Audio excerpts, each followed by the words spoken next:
Uh,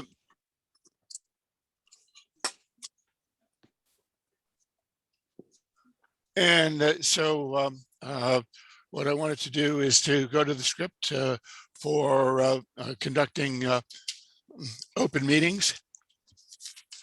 And okay, as a preliminary matter, this is Ken Bogrand, Chair. Permit me to confirm that all members and persons anticipated on the agenda are present and can hear me. Members, when I call your name, please respond in the affirmative. Neville Richin. Neville, you're muted. Here. Jack. Yeah. Tim. Here. Diane. Here. John. Here. And I don't see either Linda or Mark or Dawn yet. I'm here. Linda and Dawn both are here. Linda and Dawn are here. Dawn and Linda. So the only one person is missing is Mark Beal. Is that correct? That's correct. And Glenna and Kathy Richin are both here. Here. And the anticipated speaker on the agenda is Mary Bergman, and I did see her. She's here as well. I'm here. Yep. Right. Good morning. This open meeting of the Community Preservation Committee is being conducted remotely pursuant to Chapter 20 of the Acts of 2021. Ensuring public access does not ensure public participation unless participation is required by law. This meeting will not feature public comment. For this meeting, CPC is convening by video conference via Zoom app as posted on the town's website, identifying how the public may join. Please note that this meeting is being recorded and that all attendees are participating by video conference. Accordingly, please be aware that other folks may be able to see you and to take care not to screen share your computer. Anything that you broadcast may be captured by the recording.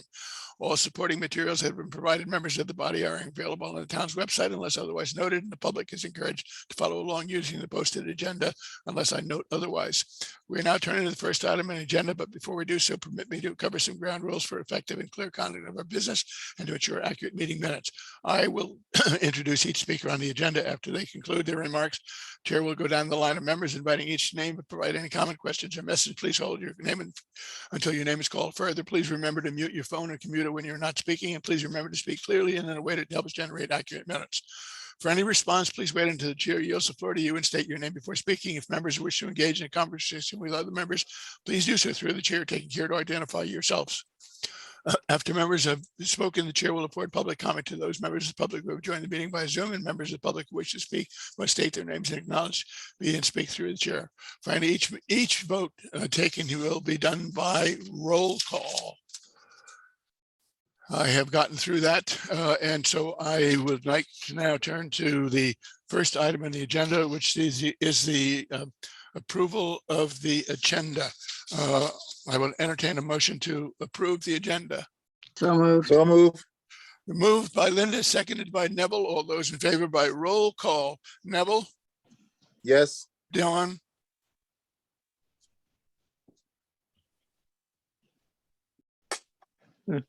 Jack, Yes. Linda, Yep. Tim, Yes. Diane, Yes. John, Aye. and chair votes yes. The approval of minutes of the November 16th. These have been circulated, and unless there are any corrections or additions, I would entertain a motion to approve the minutes as submitted. So moved. So moved. Moved by Linda, seconded by Diane. All those, any discussion? Hearing none. All those in favor. Neville, Yes. Dawn, Yes. Jack, Yes. Linda, Yep. Tim, Yes. Diane, Yes. John Trudell. Yes. The issue with respect to correspondence is going to be covered by the presentation that Mary will be making after we go through our fund requisitions. There are two motions with respect to fund requisitions. One, to ratify those that were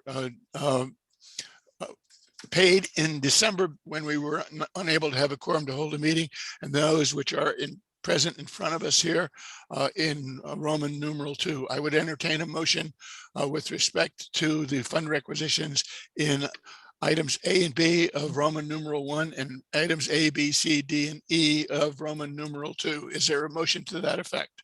So moved. So move. Moved by Linda and seconded by Neville. Are there any questions or Vote. discussions with respect to these? Hearing none. All those in favor, Neville, No. Yes. Dawn, Aye. Jack, aye, Linda, Aye. Tim, Aye. John, Aye. Diane, Aye. those, and chair votes aye. Those carry unanimously. Then the next item on the business is the presentation being made by Mary Bergman relative to, from the Nantucket Preservation Trust. Mary, would you like to proceed with your report to us? Sure, yes, thank you. Good morning. I have a short PowerPoint presentation to share.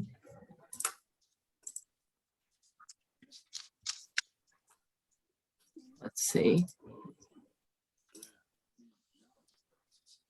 We can see it. Okay, great. So good morning, everybody. My name is Mary Bergman. I'm the Executive Director of the Nantucket Preservation Trust. I am reporting on a project that was done with the University of Florida's Preservation Institute, Nantucket. The lead there was the former PIN director, Marty Hilton, who has since moved on, and Michael May was the director of the Nantucket Preservation Trust up until 2019. So he was also the NPT lead on this project. So I'm looking forward to, I would just want to make sure that they are noted as really being the leaders and drivers in this year. And the date on this is the 22nd. That's when Marty finalized this report. So I am letting you know. We have completed the historic interior survey, which, as you know, was an initiative to document, protect, and celebrate the domestic spaces that help categorize the built heritage of Nantucket town. As you probably know, the Nantucket was placed on the National Trust for Historic Preservation's list of 11 most endangered places in the year 2000. And the reason for that being, even though we have all of these great local controls and we're a National Historic Landmark, they were seeing a large uptick in the gutting, the destruction of historic interiors. And that is a reason why it kind of, let's see, there was a recession that stopped a little bit. And then about 2014, 2015, Michael and Marty started seeing an uptick in that and the destruction of interiors, and decided to approach the CPC for funding for this project, which is a public-private partnership, included funding from the CPC, the Osceola Foundation, and work done by NPT and the University of Florida's Preservation Institute, Nantucket. So Nantucket has about 1,000 structures in the downtown historic core, which is, roughly the residential old historic district is the study area of this project. That's the first thing that was done, was identifying which of these houses were they going to, PIN and NPT were going to figure out were still intact or still retained a lot of their historic integrity. The next step was to look at what material was out there, what sources of information existed, what had already been looked at, what needed to be looked at more deeply. There were a number of on-site surveys and digital documentation done. That's the laser scanning.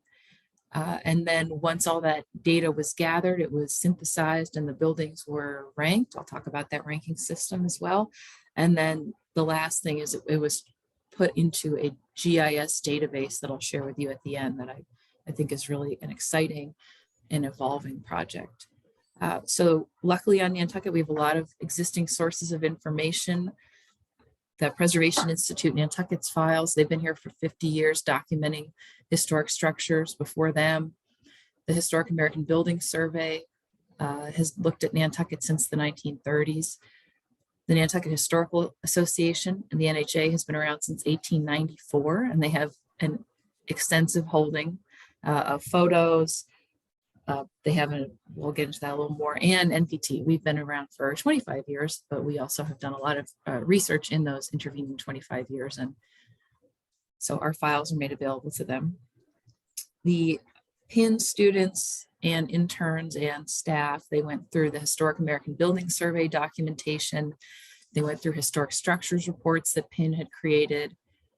They did surveys with homeowners in the historic core over a 2-year period. and laser scanned a number of structures. NPT, we've got over 200, almost 250 now, house markers throughout the town. Each of those we've done a full deed chain for. So that information was used. We've got interior easements on a number of properties. And over the course of NPT's history, we've gone into a number of houses. And some of you have been kind enough to let us into your houses, people on this call and people perhaps watching later. We've had kitchen tours, August vets. So all of this information kind of existed out there in the cloud, as it were, in our brains, but not in any one place you could go to. One thing the NHA had that was really useful are a number of real estate records. So the Rainey photographs and the Denby real estate files and current real estate listings. Almost, because so many houses on Nantucket are rented, you can go and look up an address and see photos on a real estate website to see what does the inside look like. Town of Nantucket had a lot of resources that we went through, the HDC records, the deeds, the probate records. Okay, and so there's a ranking system here. Over in the UK, this is not uncommon. They do rank houses based on how much historical integrity they have. In the United States, and especially on Nantucket, this is a unique project. This is really one of the first large-scale interior surveys that's been done for a municipality in this country like this. So there are 4 different ratings. A number 1 is a high degree of integrity within the historic plan. So you walk into the house, the original floor plan is pretty much the same. There's a number of interior architectural details, materials, maybe the plaster walls are retained, finishes are intact. Number 2 would be the house has been rehabilitated or even added onto with an addition that's compatible with the original building. And the compatibility part is coming from the Secretary of Interior standards for the treatment of historic properties. So that might be, maybe they've opened up 1 room or 2 rooms, but the most of the floor plan is intact. And number 3 would be heavily rehabilitated, but still retains some architectural details. Like maybe the floorboards are still there, or there's still a fireplace, or there's still an original staircase. And 0 would be lost, or what we call a gut rehab. So there were 974 total properties surveyed in the area. Of those, 309 were ranked either a 1 or a 2. And I think that's really good news because 81 of those are essentially, like houses that have remained relatively unchanged in the last 200 years. Certainly they've been updated for modern living, but they've been done, that's happened in a sensitive way. 124 were ranked that 3. Maybe they have a few of those details that make it a really unique Nantucket house, and 133 were ranked 0, meaning they're really just that shell of a house. It looks old from the outside, but when you go inside, it is not. 408 of the properties have not yet been ranked. Like I said, this is the great thing about this being on a GIS interface is that it's evolving. It can be updated. So I think this is the takeaway that I want people to have, is that this is a good, we have learned that there are a large number of properties that still retain a lot of that original historic character. And we're hoping that this can be used as a tool so that current homeowners, current stewards, and future stewards of the properties want to retain that element that makes Nantucket special. Okay, I'm going to jump out of here so I can get over to the database. Hang on a moment here. I'm going to stop sharing and come over to the database side and share. Okay. Nope, that wasn't it. You would think after 2 years of this. Okay, here we go. You can see that. So I will I'll pop this link in the chat just so that you have it. But it was in that final report too. And so when you go first to the page, you'll get this pop-up that kind of tells you a little bit about, basically it's like what I just told you in 5 or 7 minutes. It tells you in, 150 words. And then you can learn more about who are the people that did this, what was the methodology behind it. You can just hit enter and then you're in.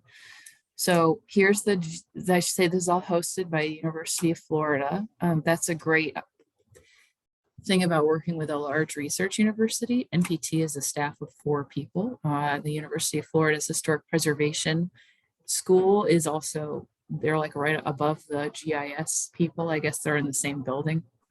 So they work together. So let's just choose a house here. I hope I chose a good one. So I click on 8 Lily Street here, and then it'll tell me a little bit about the house. This is what's really great though, is if you click on this data PDF, then it gets you to this PDF that has all of that information I was just telling you about. So if there were any historic photos from the NHA, they're here. So we've got 2 photos for 8 Lily there. 62 Center Street. We should have a lot of info here on the church because we've got a preservation restriction on it. So you click here, you've got some historic photos, lots of photos. You've got some plans that were scanned in. Some of the buildings have more resources than others. They'll tell you what the ranking is, high integrity. And I should also let you know that this database only has the 1s and the 2s. If a house was gutted, you just, won't be able to click on it. It won't give you any more info about that. I think so here in this house, for example, 31 Hussey Street, the information that Betsy Tyler had written about in a book is all scanned in here. So it's a pretty interesting and I think easy to use tool. And it's my hope that we'll be able to add more to it as time goes on and update it. So I'm so grateful, and I know Marty and Michael are as well, and everybody at Penn, to the CPC for your help and your foresight in funding this project. And does anybody have any questions or?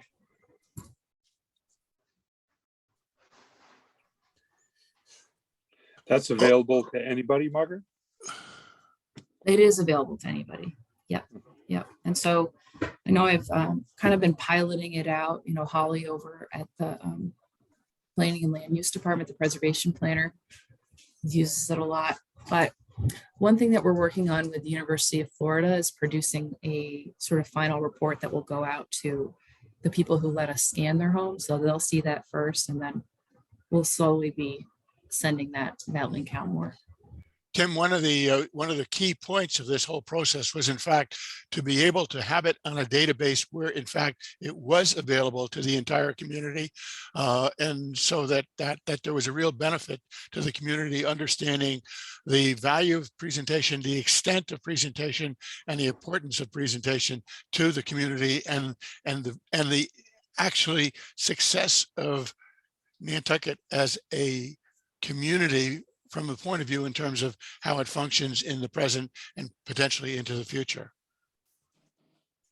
Yeah, no, I agree that it's a wonderful project, Ken. And I just wanted to make sure, because I think attached to our funding was the request that it be made available to the citizens. You're absolutely correct. Yeah. I just wanted to ask that question. Yeah. It absolutely is. And I think I'll just, I know that the University of Florida did scan a number of homes, and those scans had been available. Some of the scans have been available online. Some of the scans was like you have to contact NPT and then get permission from the homeowner because it was a private home. But I've been in touch because I was asked by folks at the CPC as to where did that go. It used to be, those scans used to be easier to find.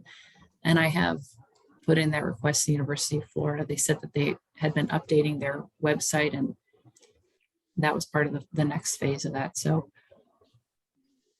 I have stressed that that was contingent on this grant, was that those scans would be public as well. Thank Are you. there any other questions or comments to Mary with respect to the report on this really very exciting project that we funded a number of years ago? Linda has her hand up. Linda?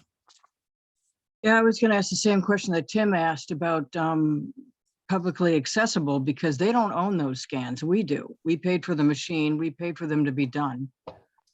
And as Tim pointed out, they're required to be accessible to the public, Yeah. period. Yeah. Now, well, my other question is, since we bought that machine,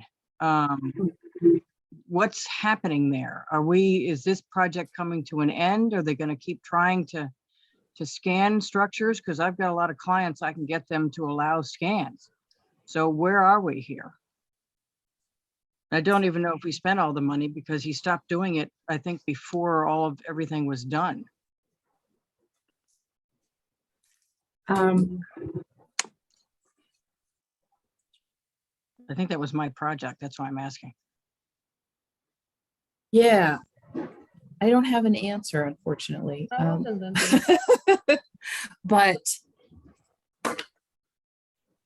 I will go back to the University of Florida. So you're saying the CPC purchased the laser scanning machine as well? Yeah, that was a long time ago. And Marty was doing them when I was getting houses for Marty to Yeah. do. And I have a whole bunch more I could get done. 'Cause I have a lot of clients around. Yeah, down- I will check in with the new director. It's we're trying to sort out it seems like some of the way the granting was tracked is a little confusing. So is all I'll say. So I will go back to them with that question as far as, but Linda, I think the short answer is yes, it can be updated and added to. Love to see that. Well, my question, that's takes back to what Tim asked. I'd rather have the scans lie with your organization. Yeah. Period. So they're accessible, because right now Yeah, they're not, as you know. And I know they're not. Yeah, they don't have ownership of those. They can't keep them privately held. That's just not the way this is going to work. Yeah. Otherwise, they're going to have to pay us back. Right. Oh, I agree with you. And we just updated, NPT just updated our own website with some funding we got from the National Trust. So we're prepared to host those. I think we had a discussion, so you know, back during the grants, Mhm. that they would be available to your organization when Michael was there. Yeah, that is absolutely correct, Linda. So Yeah. I think that the point's been made. Yeah. Mary will follow up and will report back to us as soon as she has appropriate answers for us to Tim's question and to your questions. Are there any other questions for Mary at this point in time? One last question, Ken. Tim? Where does the machine lie? Is it in Florida, Mary? Is it in your office? Is it on island to be used when needed? Can you just update us on that?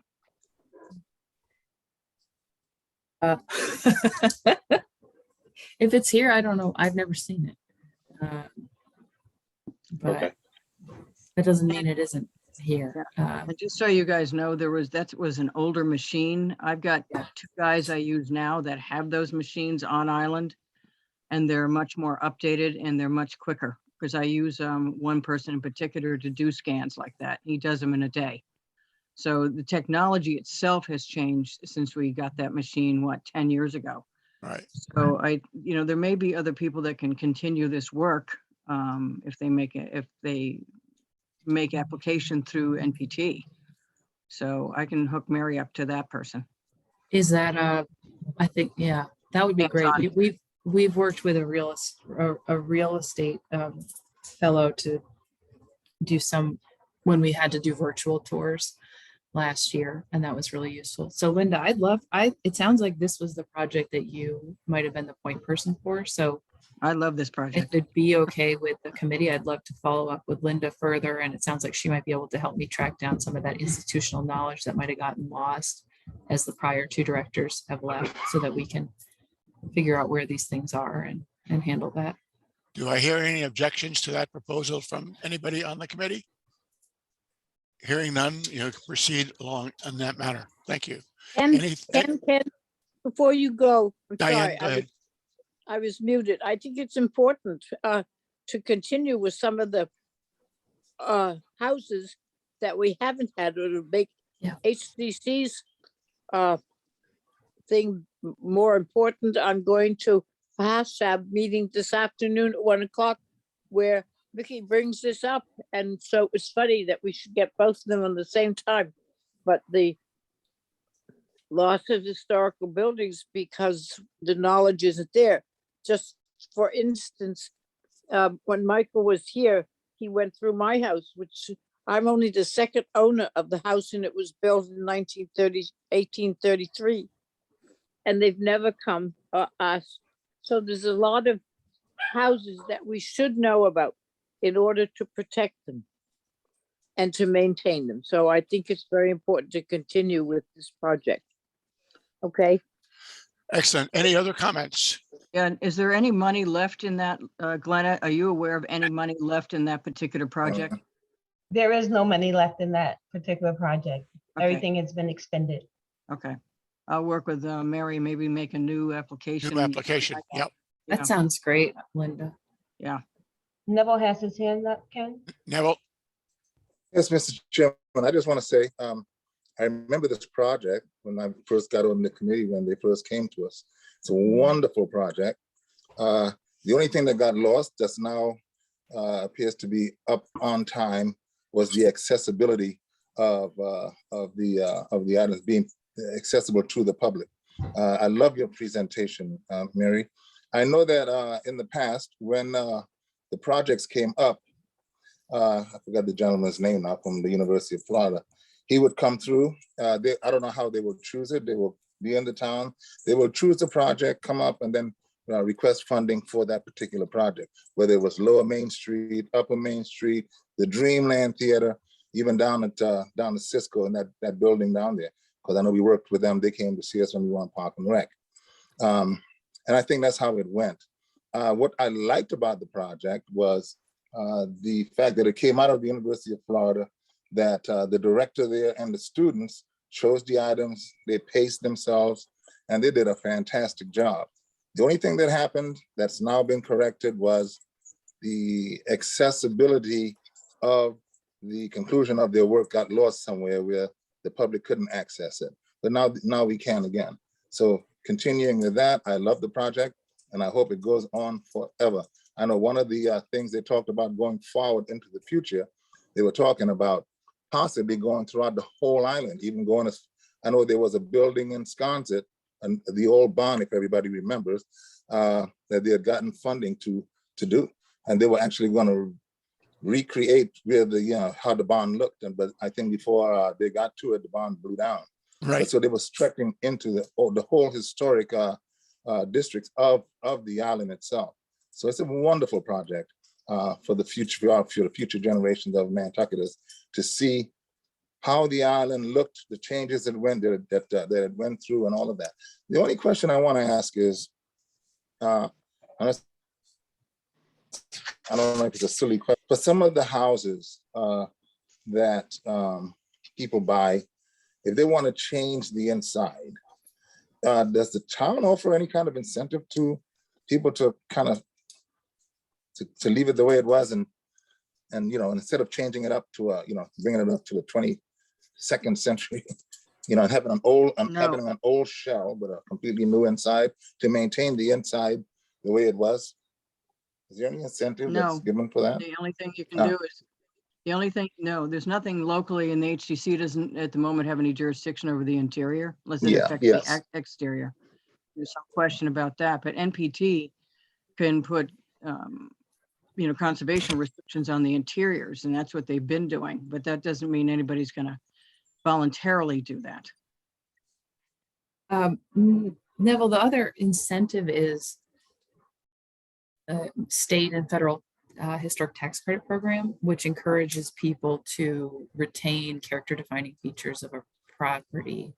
The issue with that is that both the state and federal level want it to be an income producing property for 5 years. Maybe we could lobby the state for it to be just residential properties someday. Yeah, I've done 2 of those lately, and they are both rental because they're required to be rental. So it's an interesting program. I have worked with Holly on this a couple of times, and Holly Backus, and they're tough. You got to go through the local, then you got to go through the state, and it does have to be a rental property. So Yeah. there isn't any relief for a private property. So that is something to talk about. Any other issues that anyone would like to raise at this point in time? Hearing none, Mary, thank you very much. You've got Thank you. your marching orders in terms of Yes, something to working with Linda and the staff Yep. in terms of an update as to making sure it is available to the general public, and also looking at potentially filing an application for additional funding for our next round of funding requests that would be due in September of this year. Great. All right. Thank you all very much. Yeah, Glenna? Glenna? Just one thing before Mary goes. I noticed that she sent us the link in the chat. I don't know if everyone noticed it, but I did click on it, and you're able to access that file that she just showed us. Yep, and that's on NPT's website as well. So if people are searching for that, or if I don't know, if you lose it or you can't find it, you can always call me or email me and make sure that you can get that out there. Great. Thank you, Mary. Thank you, Mary. all. Okay. Before you go. Yep. Mary, can you send that to Glenna in an email? That way. Absolutely. Yeah. That link. Sure. Do you I'll ever forward it to post, everyone. I'm thinking about, I can talk to Holly too and see if maybe she can post it on the HTC's page, places where people might think to look for stuff like that. I was able to access it during this meeting. I just kind of minimized my screen. And so what I'll do is copy the link and send it to everyone, and hopefully it'll work that way. I just emailed it to you just in case. Okay. And Excellent. if you could think of a place where you think this should be, just email me and we'll get it there. Okay. Thanks, everyone. Thanks, Mary. All right. Great job. Linda, the next item is the update on signage with respect to our grant recipients. Do you have anything to update us with at this point in Nope. time? It was Joe and I were going to do it, and then he went off, and he may be coming back on to something that he can get back on here with Okay. in the spring. But this is not the time of year to go be running around looking for people that are open. Got it. Okay. Would you give us, get back to Glenna when you think that you might be able to have something, and we'll put it for an agenda item at that point in time. Yeah, if Glenna can send me that list again, it got buried somewhere last year in my emails. If you can send me that list again of where we need to go. I know some of them already Sure. have signs up. At least probably 20 of them have signs up already. They're just not cohesive. Okay. Then the last item on the agenda is the website update that Glenna has been working on. Glenna, do you want to give us an update in terms of Sure. where you are? Sure. So the link has been created. It's on the town website under boards, commissions, and committees. And then, of course, you click on committees, you go to CPC, and you'll see it on the left-hand side in the blue border. I'm not sure if everyone is familiar with the town website. Ken, if you want me to take a few moments and just walk everybody through it, I can share my screen. Sure, because the object of the exercise was, what we wanted to do was to have them electronically, all of the stuff that we've done over the years available for people to take a look at, historical stuff as well as current stuff, so that it is not only limited to being able to physically walk into our office, but in fact to be able to pull stuff down. Okay, do that, Glenna. And just so that everyone is aware, this was a new project. We talked about it at our last meeting. And so what I've done so far is updated all the fiscal year 23.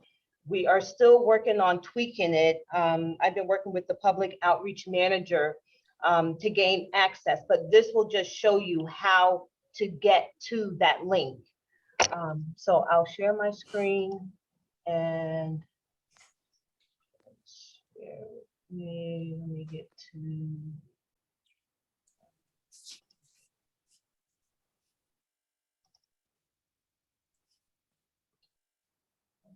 Nope, that's not what I want. Sorry.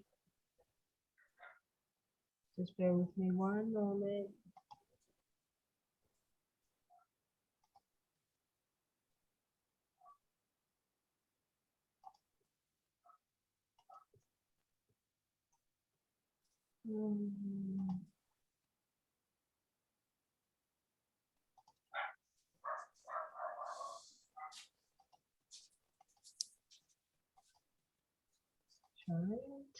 Okay, here we go.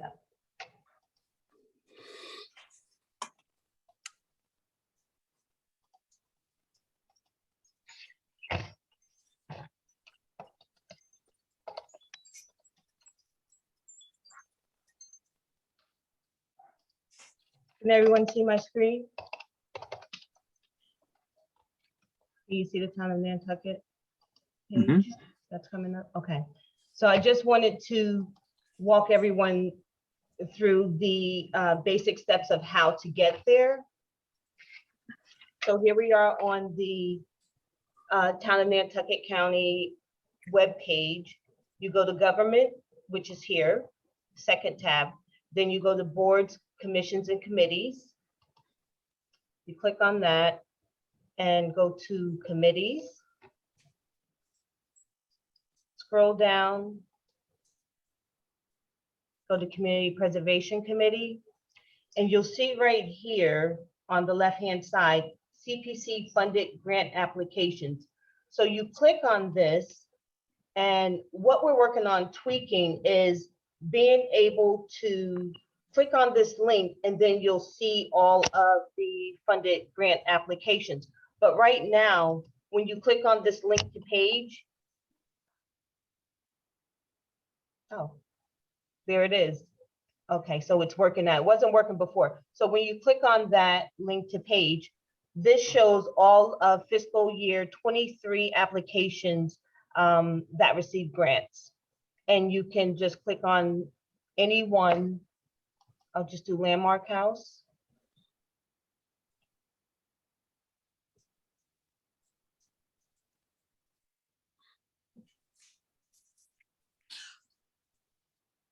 And that is the application that they submitted. Does anyone have any questions on how to access these files? You can go to either one of these bullets, and once you click on it, the application that was submitted here in the office will appear on your screen. Glenna, does it show if we didn't fund the project entirely? Does it show the CPC vote and the amount approved? No, it does not. This is just a view of the applications that were submitted.